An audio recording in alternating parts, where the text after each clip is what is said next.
Hey, Alpha Nurses, I'm Licensure from AlphaNursGuide.com. This is 15 practice NCLEX questions. Without delay, let's get started.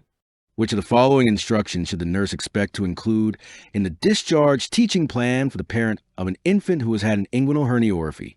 1. Change diapers as soon as they become soiled. 2. Apply an abdominal binder. 3. Keep the incision covered with a sterile dressing. 4. Restrain the infant's hands. The correct answer is 1. Changing a diaper as soon as it becomes soiled helps prevent wound infection.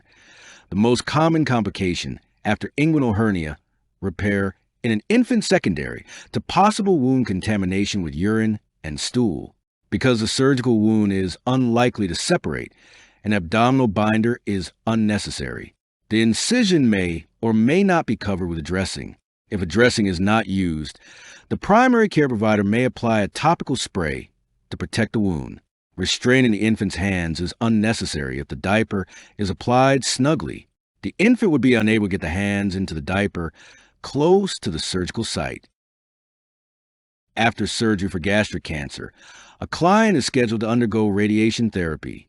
It will be most important for the nurse to include information about which of the following in the client's teaching plan.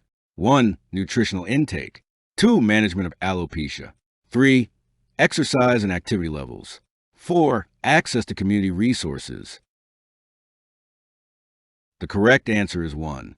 Clients who have had gastric surgery are prone to postoperative complications, such as dumping syndrome and postprandial hypoglycemia, which can affect nutritional intake. Vitamin absorption can also be an issue depending on the extent of the gastric surgery. Radiation therapy to the upper gastrointestinal area also can affect nutritional intake by causing anorexia, nausea, and esophagitis. The client would not be expected to develop alopecia. Exercise and activity levels, as well as access to community resources, are important teaching areas, but nutritional intake is a priority need.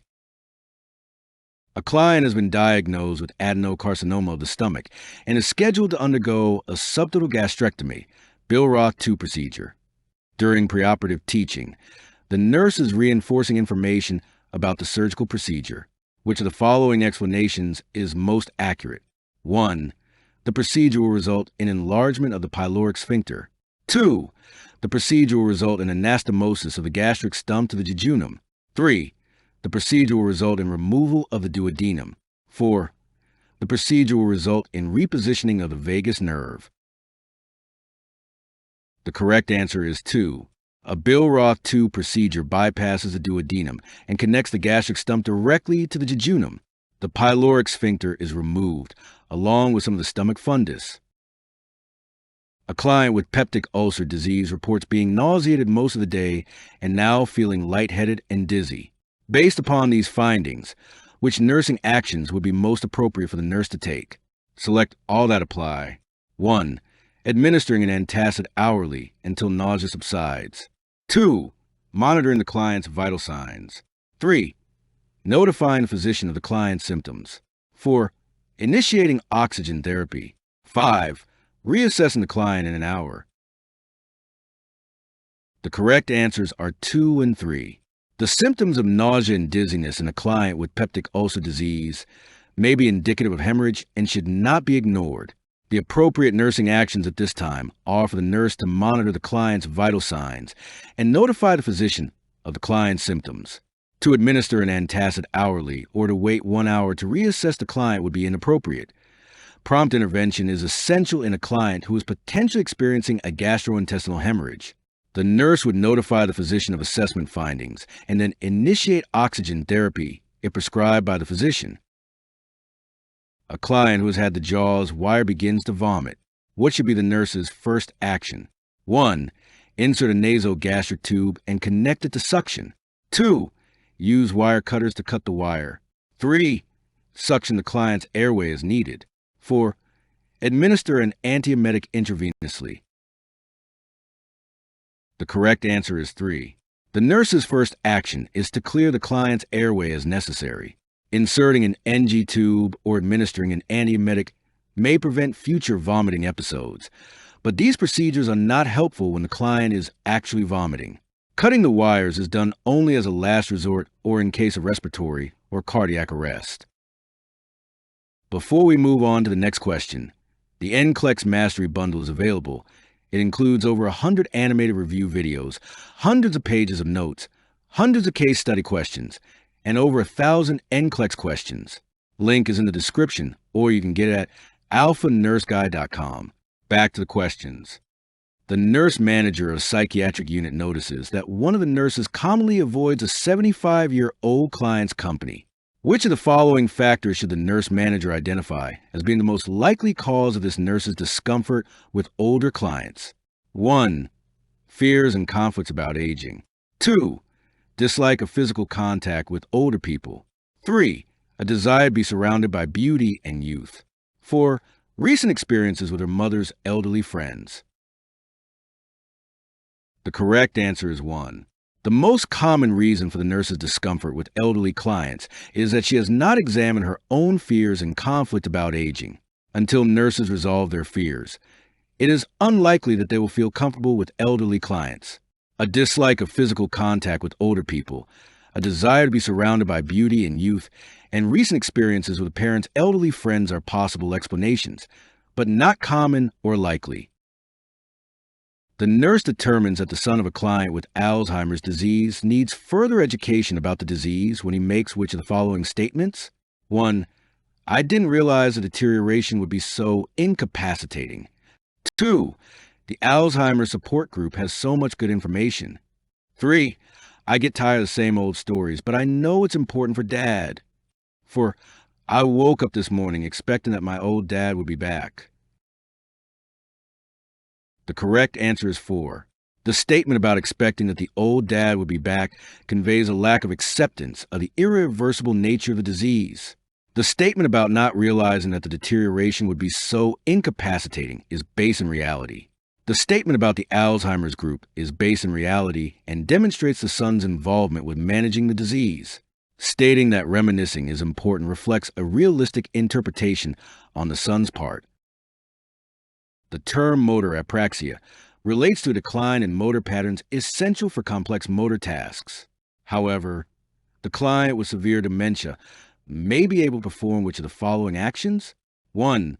Balance a checkbook accurately. 2. Brush the teeth when handed a toothbrush. 3. Use confabulation when telling a story. 4. Find misplaced car keys. The correct answer is 2. Highly conditioned motor skills, such as brushing teeth, may be retained by the client who has dementia and motor apraxia. Balancing a checkbook involves calculations, a complex skill that is lost with severe dementia. Confabulation is fabrication of details to fill a memory gap. This is more common when the client is aware of a memory problem, not when dementia is severe. Finding keys is a memory factor, not a motor function. A client has been admitted to the emergency room. The client's family tells the nurse that the client has suddenly become lethargic and is not making sense. The client has not had anything to eat or drink for the last 8 hours. The nurse further assesses the client using the confusion assessment method. The client's responses to questions are rambling, and the client is not able to focus clearly to answer the nurse's questions.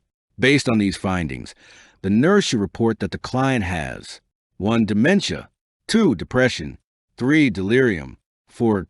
Dehydration. The correct answer is 3. Based on CM assessment tool, the client has an acute onset of behaviors, is inattentive, has disorganized thinking, and is lethargic, decreased level of consciousness. This cluster of behaviors constitutes delirium. Dementia has a slow onset. The client's level of consciousness is usually normal, and the client can focus attention. Clients who are depressed are alert and oriented and able to focus attention, although may be easily distracted. Further assessment is needed to determine if the client also is dehydrated. The healthcare provider has performed an amniotomy on a laboring client. Which of the following details must be included in the documentation of this procedure? Select all that apply. 1. Time of rupture. 2. Color and clarity of fluid. 3. Fetal heart rate and pattern before and after the procedure. 4. Size of amnio hook used during the procedure. 5. Odor and amount of fluid. The correct answers are 1, 2, 3, and 5. The time of rupture, color, odor, amount, and clarity of amniotic fluid, and FHR and pattern before and after procedure are all information that must be documented on the client's record. There's only one size for an amnio hook. Before we move on to the next question, the NCLEX Mastery Bundle is available. It includes over 100 animated review videos, hundreds of pages of notes, hundreds of case study questions, and over 1,000 NCLEX questions. Link is in the description, or you can get it at alphanurseguide.com. Back to the questions. The nurse has obtained a urine specimen from AG6. P5 client admitted to the labor unit. The woman asked to go to the bathroom and reports that she feels she has to move her bowels. Which actions would be appropriate? Select all that apply. 1. Assisting her to bathroom. 2. Applying an external fetal monitor to obtain fetal heart rate. 3. Assessing her stage of labor. 4. Asking if she had back labor pains like this with any of her other childbirth experiences. 5. Allowing her support person to take her to the bathroom to maintain privacy. 6. Checking the degree of fetal descent. The correct answers are 3 and 6. The pressure from the fetus descending into the birth canal can cause the client to feel she needs to move her bowels and could be near childbirth. Failure to assess the stage of labor and degree of fetal descent before allowing the client to go to the bathroom may lead progression of labor and could result in a birth in the bathroom. Applying a fetal monitor may reassure the nurse that the fetus is doing well. However, it does not help to determine if the fetus is ready to be born, which is a higher priority in this situation, regardless of the client's prior experience with back labor pain. The fetal head moving lower into the birth canal causes pressure in the lower back area similar to the feeling of pressure with a bowel movement. A 30-year-old G3. P2 is being monitored internally. She is being induced with IV oxytocin because she is post-term. The nurse notes the pattern below. The client is wedged to her side while lying in bed and is approximately 6 centimeters dilated and 100% effaced. The nurse should first 1. Continue to observe the fetal monitor. 2. Anticipate rupture of the membranes. 3. Prepare for fetal oximetry. 4. Discontinue the oxytocin infusion. The correct answer is 4. The fetal monitor strip shows late decelerations. The first intervention would be to turn off the oxytocin because the medication is causing contractions. The stress caused by the contractions demonstrates that the fetus is not being perfused during the entire contraction, as shown by the late decelerations. There is no time to continue to observe in this situation. Intervention is a priority. The client is attached to an internal fetal monitor, which would be possible only if her membranes had already ruptured. If the fetus continues to experience stress, fetal oximetry may be initiated. A child undergoes rehydration therapy after having diarrhea and dehydration. A nurse is teaching the child's parents about dietary management. The nurse understands that the teaching plan has been successful when the parents tell the nurse that they will follow which type of diet? 1. Regular. 2. Clear liquid. 3. Full liquid. 4. Soft. The correct answer is 1. Dietary management following rehydration for diarrhea and mild dehydration would include offering the child a regular diet. Following rehydration, there is no need for the child to be on a special diet, such as a clear liquid, full liquid, or soft diet. A 3-year-old with dehydration has vomited 3 times in the last hour and continues to have frequent diarrhea stools. The child was admitted 2 days ago with gastroenteritis caused by rotavirus. The child weighs 22 kilograms, has a normal saline lock in his right hand, and has had 30 milliliters of urine output in the last 4 hours. Using the S-bar technique for communication, the nurse calls the primary healthcare provider with the recommendation for 1. Giving a dose of loperamide.